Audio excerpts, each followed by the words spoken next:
Hello, Growth Mentor Summit. Welcome back. Thanks for joining me today on this presentation.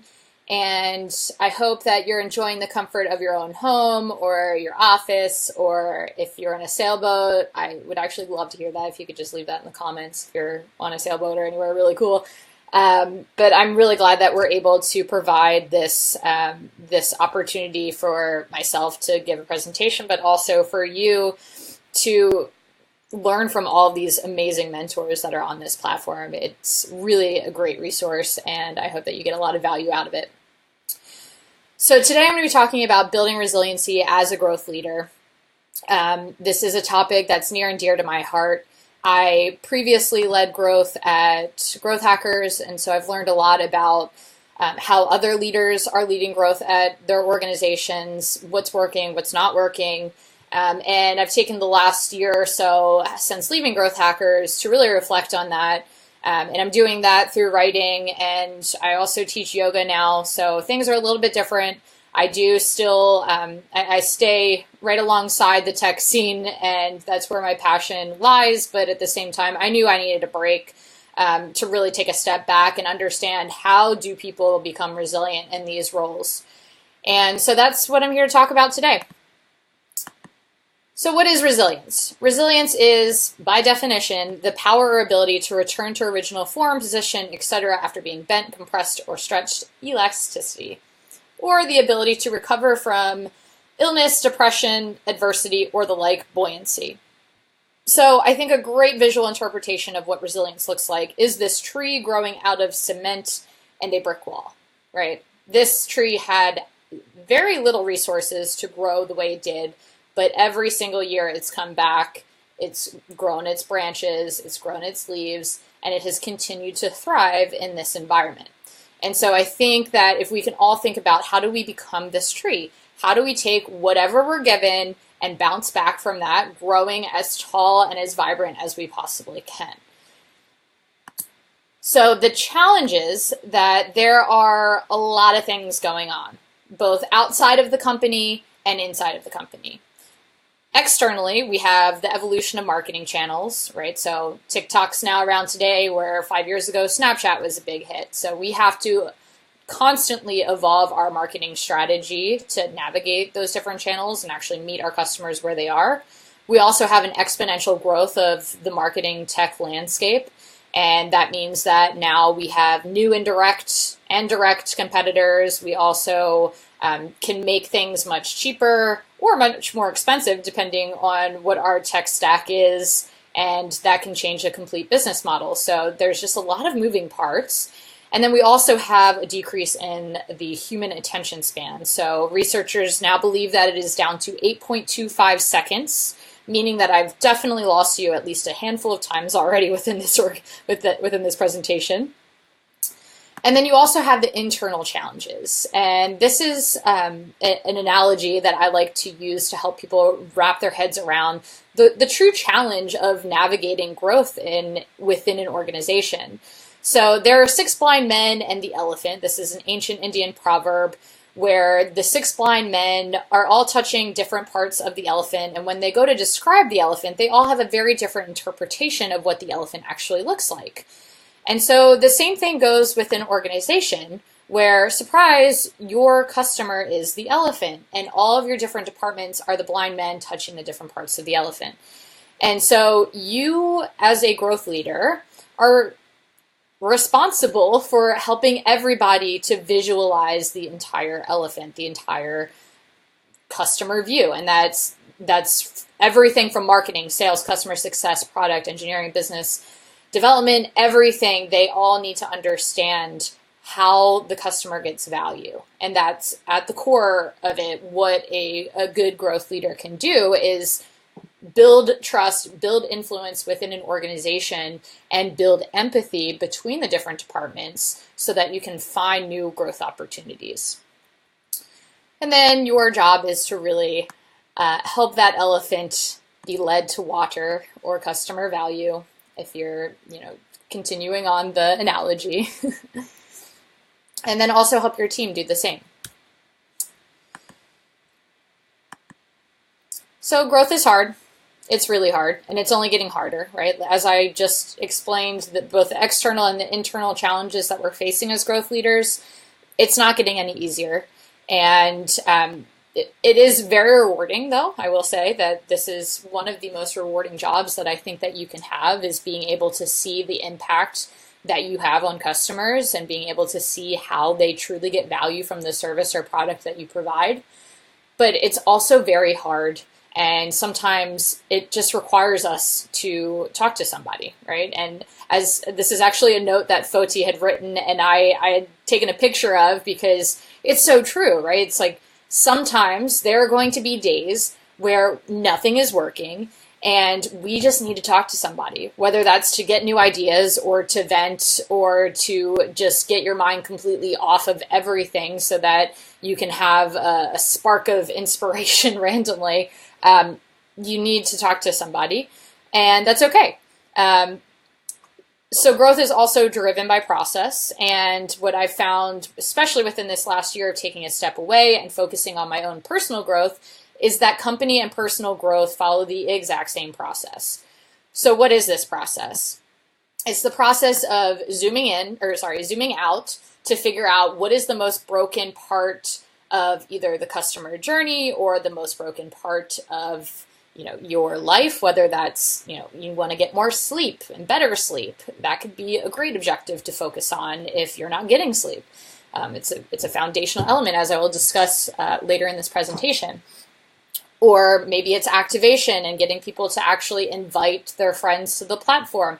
Whatever that objective is, it's important to choose just one and then focus on it. So zoom in to focus, start a positive feedback loop of coming up with new ideas, prioritizing them based on impact. And if you want to get even more complex, you can say impact, confidence, and ease, that the idea will actually work. And then you're testing those ideas within a sprint. So if it's a personal objective, then maybe that's a month-long sprint where you're trying a bunch of different ideas, or maybe even just trying one idea to see how it works. For me, I tried a bunch of different tactics for sleep, and I would have to try one idea per month just so that I could get the full results of what was happening with my sleep schedule. And then analyzing those tests and repeating. So repeating the process of coming up with new ideas and prioritizing them, testing them, etc. And then zooming back out. So whether you accomplish the objective or you just want to check in to see, is this still the right objective to be focusing in on, then it's important to just zoom out and say, is this still the right thing? If not, let's move on. Totally okay if you don't actually achieve the objective, if you do find a more important objective to be focusing on.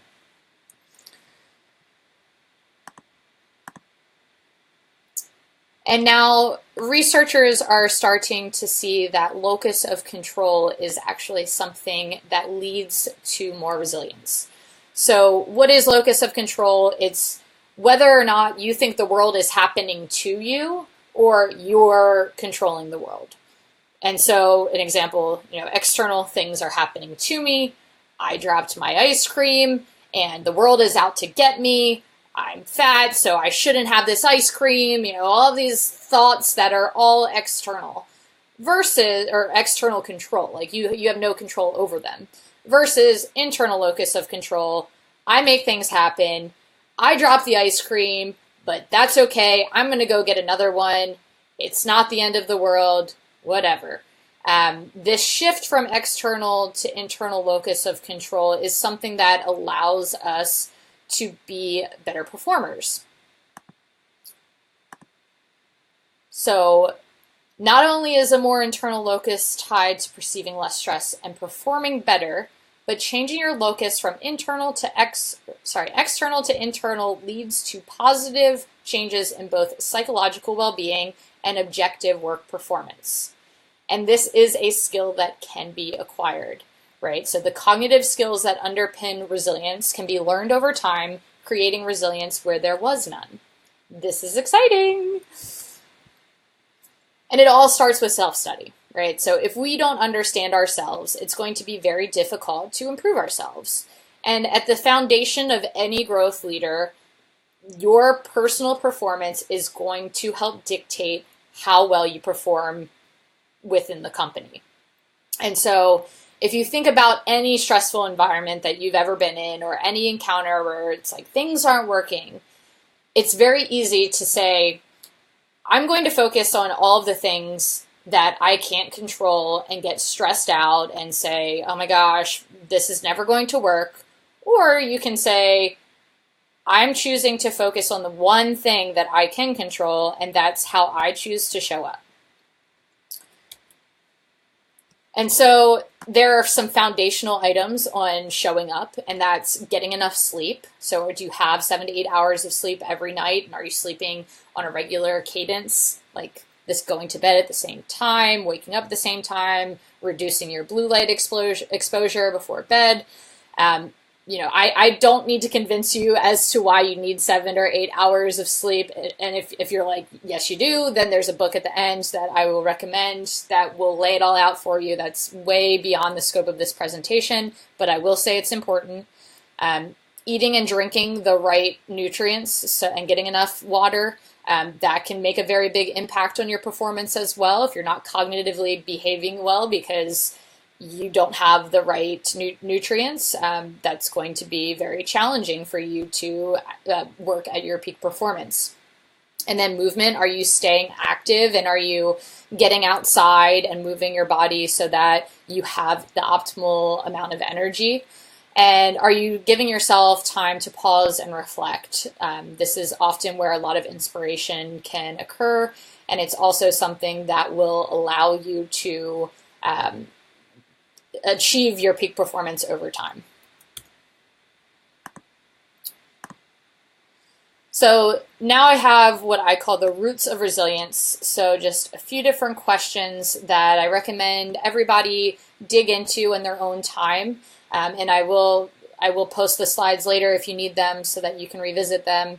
But what are my core values? So this is why you show up every single day and do what you do. And if you're not living within those values, it will show up in burnout. And that can be very detrimental to your health as well as your career. So it's definitely very important to look at these things and see how your core values are or are not matching the job that you have. And that may mean that it's time for a new role or a new perspective on your current role. What is your personality? So Hexaco is a model, if you've heard of Big Five or Ocean framework, it's a new and improved version of Ocean, which includes humility and honesty. That's the H. And then the rest of the acronym stands for emotionality, extroversion, agreeableness, conscientiousness, and openness to experience. And your goal there is to really see which dominant personality trait you have. So is there one or maybe two personality traits that you fall outside of the norm, whether that's high or low? That can tell you a lot about your personality's strengths and weaknesses and how to navigate those. And then what bias do you carry? Everybody has different life experiences that lead to different biases in our work. So talking to other people and just exploring the concept of bias, it can be very beneficial in building empathy and also starting to understand where you may have some pitfalls in your belief system. And then how do you learn best? So you can test different formats, whether that's video, one-on-one conversations, courses, audio, etc. We all have different preferences for how we learn, and it's important to understand what yours is so that you can optimally learn. And then what is your attachment style? So this is something that goes pretty deep and might be something worth taking up with a therapist, because this is something that stems from childhood and life experiences that can really impact the way that you interact with other people. And learning about the different attachment styles and how those show up can be very good for self-awareness, but also improving your attachment style and working towards a secure attachment. And then who do you surround yourself with? So do you have mentors, buddies, and support systems to push you to be your best self?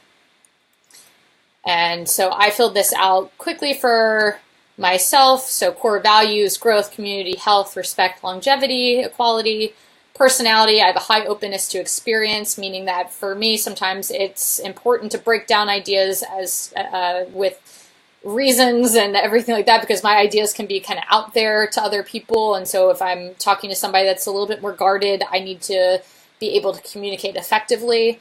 Bias, the curse of knowledge, is by far probably one of my biggest, because if I know something very well, I assume that other people know it well as well. And I can often skip a lot of the details that are very important to actually understand the concept that I am trying to communicate.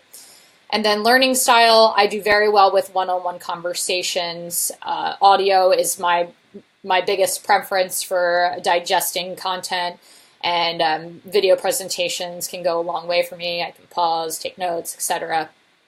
And then attachment style, I'm slightly anxious. And again, this is something that comes from childhood. I am working towards a secure attachment.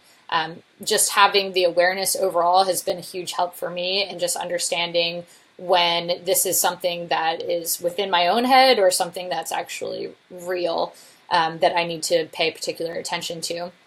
And then support system, I have 9 different mentors that I check in with throughout the year that are all from different parts of my career and all serve a very different purpose in helping to elevate me to my best self.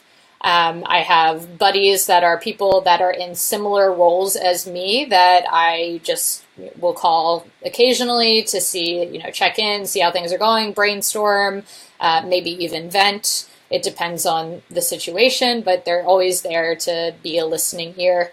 And then I also co-founded Women in Growth, which also is just a resource for anybody really, but focused on women problems within the growth community itself. So that's another great place to for me to vent and find support when I need it. All right, now navigating stress. This, I think, is going to be a topic that will continue to evolve over time, but it is becoming more and more relevant because we no longer have embedded rest into our schedules. We are working 24/7 with access to tons of notifications all of the time, whether that's work-related or social-related, and we are basically just kicking up dopamine nonstop. And so when we don't stop from the dopamine, it can actually make us sick.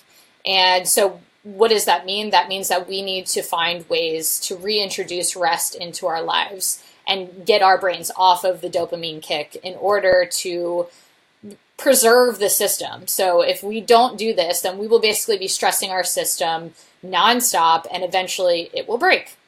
So pushing too hard too often, stress without rest, doesn't lead to growth. It leads to fatigue and burnout. And this is by the authors of Peak Performance, who evaluated top performers in all different industries and found that the best top performers were people that had dedicated rest within their schedule. So stress plus rest equals growth is a great equation to live by. And just keep in mind that it's not that you'll be doing both at every single point in life. It's just that you should be oscillating up and down, stress, rest, stress, rest. If you're up at stress for too long, your body will hate it, right? You will have too many stress hormones within your body that will actually make yourself sick. There's plenty of research on that, and I can, email me and I will be happy to have that conversation with you. But just take my word for it for now that you need rest within your equation.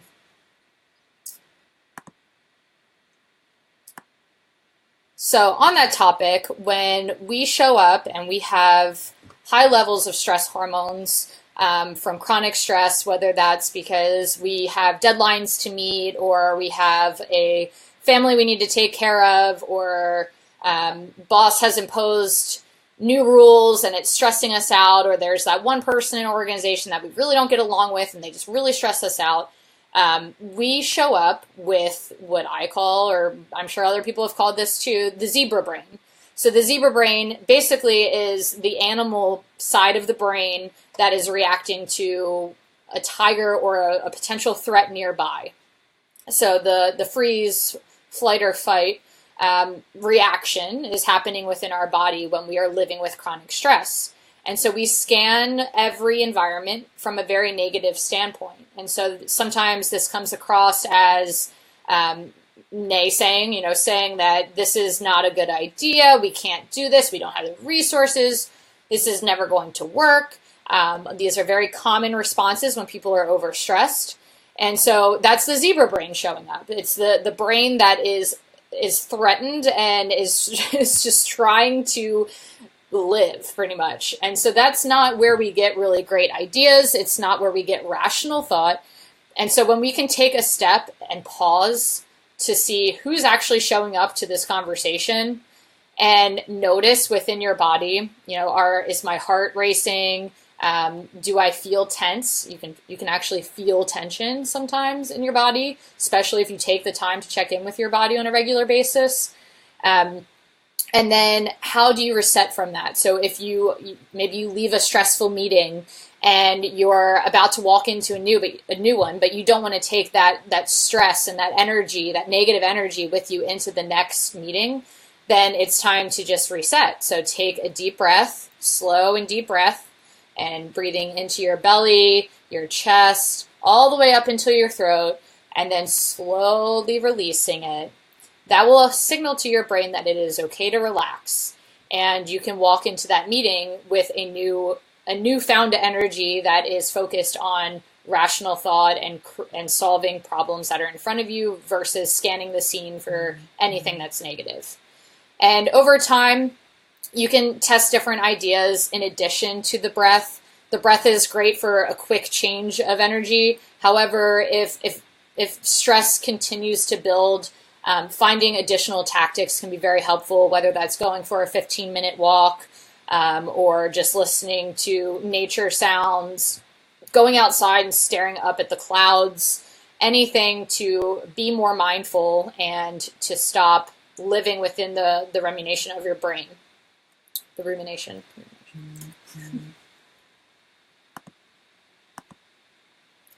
And then I will leave you with the 4 laws of behavior change. James Clear wrote the Atomic Habits book, and it's an amazing resource for how to build a system for new habits. Because at the end of the day, the growth process and being more resilient isn't really about setting and achieving goals. It's about building a system that works for you, right? And so the most effective way to change your habits isn't to focus on what you want to achieve, but who you wish to become. And so there's a simple set of rules that he explains throughout the book to make habits more attractive, obvious, and easy and satisfying. And those 4 things can really help to create a system for you that works both for your personal growth process as well as your company-wide growth process. And so now I'll leave you with the book recommendations: Why We Sleep by Matthew Walker, Atomic Habits by James Clear, Stress Proof, a great book with plenty of examples and research around how this stress process works and how to combat it. Peak Performance, The Stress Plus Rest Equals Growth, and Attached, which digs into all the different attachment styles that are out there and how to start to become aware of them and work towards becoming secure.